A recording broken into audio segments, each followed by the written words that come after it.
What is going on, and welcome back to another episode of I Coach Nutrition Radio. Just got back from Greece just a few days ago. It was absolutely a dream. It was amazing. For me personally, I've only gone out of the country 2 or 3 times, and they were to Mexico each time. Um, so never done anything like Greece. The flight there was 13 hours, which is about whatever, 10 hours more than anything I've ever done in terms of Mexico. But we went there for friends of ours that were getting married. Somebody that was a client of mine at one point as well. And so it's just been amazing to see her transformation. They're just absolutely thriving, crushing it in life, and I'm just so happy for them. Greece was just everything about it was, I mean, their rehearsal dinner, their wedding was just absolutely beautiful. The love that they have for themselves is just amazing. For each other is amazing. And so to be able to spend that there with, a close group there of friends, and to help share that experience with them was awesome. So if you ever get a chance to go to Greece, would highly recommend it. It is an absolute beautiful place. The views are amazing. The food is phenomenal. Some of the best food that I've ever had in my life. For any of y'all that are watching this or listening to this, that follow me on social media, I've posted all of that there. I actually did a whole entire video that I posted on YouTube if you want to check that out. But man, it was amazing. The people there were amazing. We rode ATVs through the city. We went cliff jumping. We had a rehearsal dinner on a boat, like a sailboat.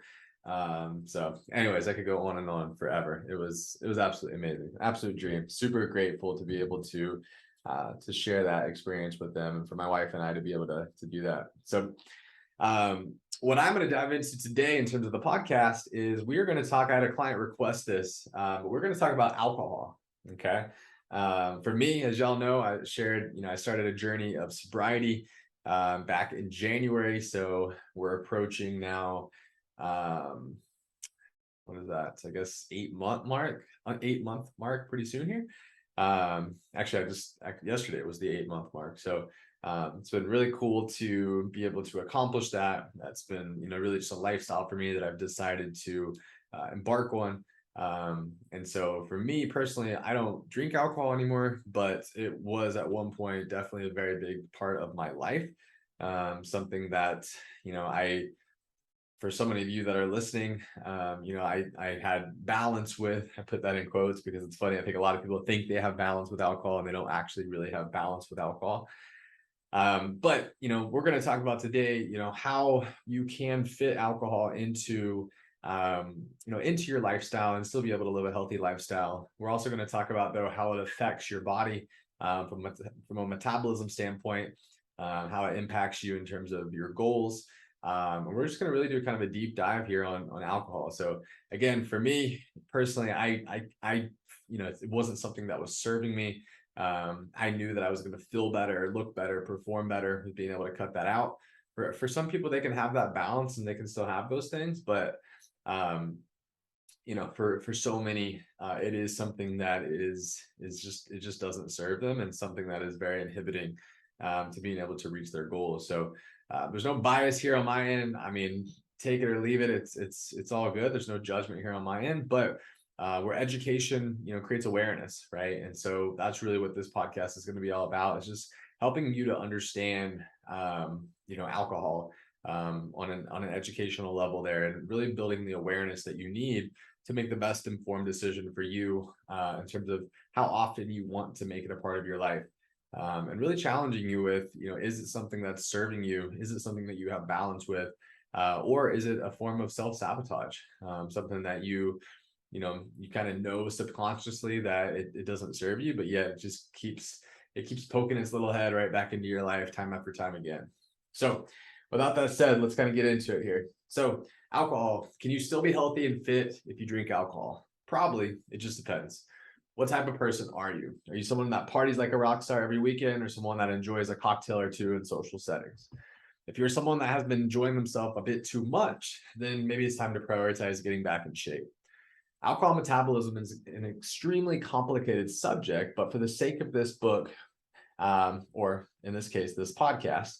For those of you that haven't read the book that I wrote, this first part here I'm going to talk about is actually coming from that book. I did a whole section on alcohol, and so that's what we're kind of reviewing here now. For those of you that haven't checked out the ebook is amazing. It goes into anything and everything that you'd ever need to know about nutrition, and you can go to iCoachNutrition.com to download that for free. Okay. All right. So if you have a goal of improving aesthetics or performance, aka improving the way that you look, improving the way that you perform, not just in the gym, but in life in general, as a parent, as a spouse, with work and in your career, and want to just become the best version of yourself, then I would highly advise removing it, or at least minimizing alcohol consumption. So let's dive into and take a very surface level look at alcohol metabolism. Okay, because alcohol metabolism, like I said, it can be very, very complicated here. All right, so let's attempt to kind of break this down. So how does our body process alcohol? Our body processes alcohol like most other toxins, right? Because alcohol is a toxin. It tries to get rid of it. There are several ways our body tries to eliminate alcohol, but the most common pathway is discussed below. And so this is what I'm going to kind of dive into. Alcohol enters the body, and it is first metabolized into acetaldehyde, which is primarily in the liver, by alcohol dehydrogenase. Acetaldehyde is a highly toxic substance and known carcinogen. Although it is an intermediate and short-lived byproduct of alcohol metabolism, its exposure to human organs and tissue has the potential to cause significant damage. Next, acetaldehyde is metabolized further to a less toxic byproduct called acetate, which is then broken down into water and carbon dioxide and eliminated. Alcohol cannot be stored in the body, so it is mainly metabolized/oxidized by the liver, where the required enzymes for its metabolism are found. Alcohol is metabolized as a fat and yields 7.1 calories per gram. Right. And so if protein, fat, and carbohydrate metabolism, 1 gram of protein equals 4 calories, 1 gram of carbs equals 4 calories, and 1 gram of fat equals 9 calories. So alcohol is actually metabolized at 7.1 calories per gram. The body can only metabolize a certain amount of alcohol every hour, and this depends on a range of factors, including liver size and body mass. A liver of a healthy male can metabolize 80 to 100 grams per day and 30 to 60 grams per day for a female. Alcohol is rapidly processed by the liver to protect it from central nervous system depression and injury. This disrupts your body's ability to process fats in the liver and can result in fatty liver disease. Alcohol metabolism causes oxidative stress on the body, which is why it should be limited. But you are an adult and you should make your own decisions. Alcohol research shows that it also negatively affects hydration status, quality of sleep, hormone production and balance, fatty acid synthesis, and muscle protein synthesis. Excess alcohol can lead to malnutrition and nutritional deficiencies. Alcohol is technically a poison that your body has to convert into less harmful substance in order to expel it. Also, our body's ability to break down and metabolize protein, fats, and carbohydrates is hindered in the presence of alcohol. Your ability to process alcohol depends on a number of factors, including natural genetic tolerance, individual combinations of conversion enzymes, ethnicity and genetic background, sex, weight, age. And no different than the 7 to 14 day food log that we use to assess average calorie and macro intake, or longer, when we do an initial assessment. This is another tool that you can use to track your alcohol intake, right? To build some awareness, right? To start to figure out, okay, how much am I actually drinking alcohol, right? If I look at 30 days in a month, how many of those days did I consume alcohol, right? Am I having this balance with drinking alcohol maybe 1 or 2 days a week or less, right? And keeping it to 1 to 2 drinks in those settings or less, or is it happening on a much more regular basis? Right, that's kind of what happened to me. I started tracking it on a calendar and started realizing that more days in the calendar month were getting X'd off with alcohol consumption than those days that weren't. And that's when I started to realize, I was like, well, maybe, maybe this isn't serving me. I might not be the person that wakes up in the morning and, goes right to the whiskey bottle there every single day. But if I'm sitting here consuming alcohol more than 1 to 2 days a week, well, then that's a problem, right? Because that's not in line with living a healthy lifestyle. And if I'm trying to prioritize my sleep and my nutrition and exercise and hydration and stress management and personal development, well, this is something that's ultimately self-sabotaging me from being able to live a healthy lifestyle and to prioritize, those goals and get the most out of all the other things that I'm doing, right? So, are you drinking more than after you do the initial assessment, right? Are you drinking more than you thought? Are you drinking out of habit or is it deliberate? Is alcohol helping you enjoy life or is it stressing you out? Is alcohol negatively affecting, is it negatively affecting you and other aspects of your life? The habit of needing a drink after a long, stressful day is a reaction that can eventually turn into an unwanted habit, right? There's a lot of people out here that every single night they have a drink. They have that glass of wine every night, right? They have that nightcap every night. They have a beer every night. This is not part of living a healthy lifestyle. This is not going to help you to feel your best, look your best, perform your best, right? We like to look at, people like alcoholics, right? And be like, oh, well, at least I'm not as bad as them. But the reality of it is if you're having even one drink every night, that's bad. Like the what we used to hear is of like, a glass of wine a night can actually be good for you or it can be healthy for you. That is a fallacy. There's no truth to that. Okay. All right, let's get into some life hacks here. Save alcohol consumption for social settings. Try to avoid drinking by yourself. When you are drinking, drink slowly and enjoy it. Try to delay your next drink an extra 10 minutes or so each time you drink, each time you want to drink to minimize consumption. Avoid or minimize sugary, calorie wasting drinks like frozen margaritas, even though those used to be my favorite. Long Island iced teas, etc. If you truly don't want to drink, swap alcohol for a club soda with a lime. Right? Pellegrino with a lime, Topo Chico with a lime. Nobody will ever even know. And if you choose to drink, enjoy it, savor it, enjoy mindfully with great company. There's so many non-alcoholic drinks out there now, whether it's a mocktail or all of these non-alcoholic beers that have came out. Athletic Brewing Company is one of them. Now you're even having companies like Heineken and some of these major beers come out with non-alcoholic versions of them. So there's so many alternatives that are coming up. And so, for some people, they're like, I just like the taste of, having a beer when I cook out burgers or when I when I have a steak or, whatever. Right. And so there are these options here. And again, some people, they don't have a problem. They have balance. It's not affecting the way they feel or look or perform. But for others, it is. And so a lot of this comes down to self-awareness and really realizing, what is it for me, right? Because only you can make that decision. Nobody can ever make that decision for you, right? So I want to expand on this a little bit more, okay, and dive into alcohol a little bit deeper here. So what is alcohol, right? People have long used chemicals to alter their mood, and probably one of the first substances they used was alcohol. There are many kinds of alcohol. Ethanol, which is an alcohol found in beer, wine, whiskey, etc., isn't the same alcohol that the nurse rubbed on your arm before you donated blood. That's isopropyl alcohol. Ethanol is formed by fermentation of plants that are dense sources of carbohydrates like barley, wheat, corn, fruit. Ethanol is not an essential nutrient and is rich in energy, providing 7 calories per gram.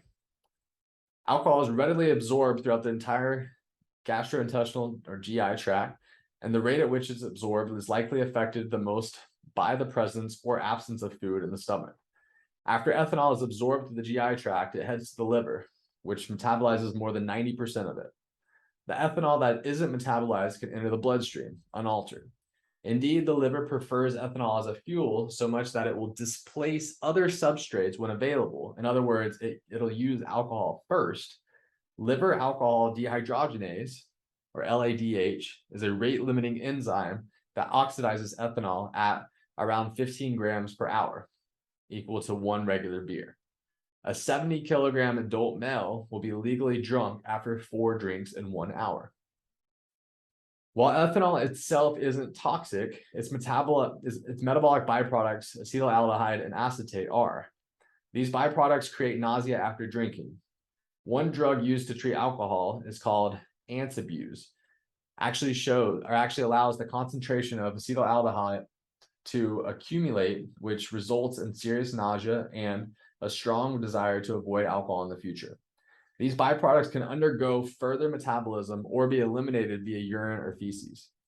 In the US, one standard drink provides 15 grams of ethanol, which is found in 12 fluid ounces of regular beer, 5 fluid ounces of wine, or 1.5 fluid ounces of 80 proof distilled spirits like vodka, rum, whiskey, etc. In Europe, a standard drink ranges between 8 and 12 grams of alcohol. Moderate drinking is broadly defined as the consumption of about 1 to 2 drinks per day or up to 30 grams of alcohol. So why is alcohol so important? Regardless of the potential health benefits or risk of alcohol consumption, many people use it. Nearly 70% of those above the age of 18 years in most industrialized countries drink alcohol. More men than women use alcohol, and intake decreases for both genders after retirement. A study of 19 to 30-year-olds revealed that 45% of men reported heavy drinking in the past 2 weeks compared to 27% of women. A small percentage of alcohol users are problem drinkers. A dependence on alcohol includes 3 or more of the following symptoms: drinking despite harm, strong desire to drink, loss of control over drinking, withdrawal symptoms, salience, which is higher priority given to drinking than other activities, and tolerance. Alcohol possession and consumption is illegal for those under the age of 21 in the US. Nonetheless, alcohol is the most commonly used drug among youth, and 62% of American children have tried alcohol by 10th grade. Some suggest that alcohol creates social problems. For instance, alcohol abuse costs American businesses an estimated $134 billion each year from alcohol-related illness, on-the-job accidents, and worker compensated claims. Others claim that alcohol is a critical part of a well-functioning society, as the alcohol industry employs millions of people, pays billions of dollars in taxes, and invests billions of dollars in advertising. Research also suggests that moderate drinking may have certain health benefits for some people. So what should you know about alcohol? Alcohol and body composition. There are mixed associations between alcohol intake and body fat. Adding alcohol to one's usual food intake can lead to obesity if total calories are regularly in excess of daily needs. However, substituting alcohol for one's usual food intake often leads to muscle loss and protein malnutrition. A large analysis in the US showed that despite a greater calorie intake across increasing levels of alcohol intake, BMI was not increased in women who drank more. Men who drank more than 2 drinks per day did have a higher BMI than light drinkers. Lack of weight gain in some alcohol users may be due to less food consumption or higher levels of physical activity. However, as alcohol impairs judgment, people who drink socially may find that they are more likely to engage in problematic eating behaviors while drinking. A big plate of nachos or chicken wings seems like a great idea by the 3rd beer. Alcohol and digestion. Chronic alcohol ingestion impairs pancreatic enzyme secretion, which can result in nutrient malabsorption, particularly of fat and protein. Along with pancreatic digestive function, pancreatic endocrine function can be affected. Insulin resistance is a common side effect in alcoholism, which result in a lack of glycogen formation and energy storage depletion. Anaerobic energy production can predominate within the cell, resulting in excessive lactic acid production. Alcohol and nutrients. Alcohol consumption can alter nutrient status. Alcohol consumption leads to impaired amino acid uptake and protein synthesis in the liver, lipoproteins, albumin, fibrinogen, along with increased protein oxidation due to necessarily cell regeneration. Other compounds, including leptin, are often increased in alcoholics, which can be pro-inflammatory and decrease appetite. The liver is a major storage depot for vitamins and converts vitamins into metabolically useful forms. Heavy alcohol consumption diminishes the uptake and utilization of folate, vitamin B6, vitamin B1, and vitamin A. Folic acid deficiency is the most common vitamin deficiency among alcoholics, most likely due to the increased demand for nucleic acids needed for regeneration of injured liver cells. Nevertheless, poor dietary intake of folate also contributes. Alcohol acts as an antagonist to vitamin A, vitamin B1, vitamin B3, and vitamin K. Vitamin E has also been depleted in those who consume alcohol. Alcohol intolerance. In chronic alcoholics and regular heavy drinkers, when alcohol is 10% of total calorie intake or more, a transition is made in the method of alcohol metabolism from LADH to another oxidizing system. The other system increases alcohol tolerance and lowers caloric output. Alcohol and hangovers. Alcohol influences blood vessels and fluid volume. This can result in a headache after excessive drinking. Tylenol should never be taken for a hangover headache, as it can interact with ethanol's byproducts and damage the liver. But you didn't know that. Nausea is related to the toxic byproducts of alcohol elimination and irritation to the stomach. Alcohol can suppress antidiuretic hormone, or ADH, release. This means more urine. One standard drink can add 150 milliliters to urinary output. A few successive drinks can result in a trip to dehydration land and the restroom. Alcohol and hormones. Chronic alcohol intake is one of the most powerful mediators of sex hormones. Ethanol is a testicular toxin and can increase the activity of how do you say that? Aromatase. That's not how you say it. I forgot how to pronounce that. It's an enzyme. aromatase. Aromatase. Something like that. Anyways, it's an enzyme though that converts testosterone to estrogen in the body. Chronic male alcoholics develop an assortment of endocrine disorders, including infertility, gonadal atrophy, and fertilization, caused in part by the elevated production of estrogens and low testosterone levels. Alcohol abusers tend to have lower testosterone and LH, luteinizing hormone, and FSH, follicle stimulating hormone, or follicular stimulating hormone. Alcohol, heart disease, and oxidative stress. Moderate alcohol consumption has been associated with health benefits. Data from over 100 studies taking place in 25 countries demonstrates a U or J-shaped link between alcohol intake and heart disease. This means that the highest mortality is seen among heavy drinkers, with the next highest among abstainers. The lowest mortality is observed among moderate drinkers. One of the reasons that high mortality is seen above abstainers could be due to the sick former drinker phenomenon. Abstainers are so sick from years of excess alcohol consumption that they must abstain to exist. Also, moderate drinkers may be moderate people, which can lead to improved overall health. The greatest benefits occur with small amounts of alcohol consumption several times per week, and those with the highest risk of developing heart disease seem to benefit the most. The amount of alcohol that has been linked with the greatest decrease in risk is about 1/2 to 1 drink per day. Furthermore, all types of alcoholic beverages seem to offer benefits, not just wine, which is popular among the public. Still, beverages like red wine may contain other heart-protecting compounds. Excessive amounts of oxidative stress are associated with numerous chronic diseases like cardiovascular, cancer, and diabetes. Regular drinking more than moderate levels, more than 50 grams per day, can result in higher levels of oxidative stress, injure the liver, increase fat synthesis, displace nutrients, mostly B vitamins, displace omega-3 fat intake, and shrink muscle tissue. Obesity is another independent risk factor for liver disease in alcoholics. When muscle is exposed to ethanol on a regular basis, it decreases in size, also receiving less blood circulation and distorted metabolism. Other interesting information about alcohol. 15% of people who ever use alcohol become addicted based on a sample of 1,200 adults. Only 10 to 20% of functioning liver is required to sustain life. 1 in 4 deaths in the US are due to alcohol, tobacco, or illicit drug use. We have increased GABA release with alcohol consumption. GABA is an inhibitor. This is one of the reasons that alcohol makes you sleepy at first, but ends up causing a light and easily interrupted sleep. That's a key point right there, right? A lot of people think that when they drink, it actually makes them fall asleep easier and makes them get better sleep. The reality of it is it might make you fall asleep easier, but it's going to make the overall quality of your sleep and quantity of your sleep worse, whether you want to admit it or not. Alcohol carries a greater danger of fatal overdose than LSD. 90 to 100% of heavy drinkers develop fatty liver. Chronic liver disease and cirrhosis is the 12th leading cause of death in the US. In the Russian Federation, 75% of individuals arrested for homicide in 1995 had consumed alcohol. People that drink alcohol more often increase their level of liver enzymes that can promote metabolism of certain medications, causing them to be less effective.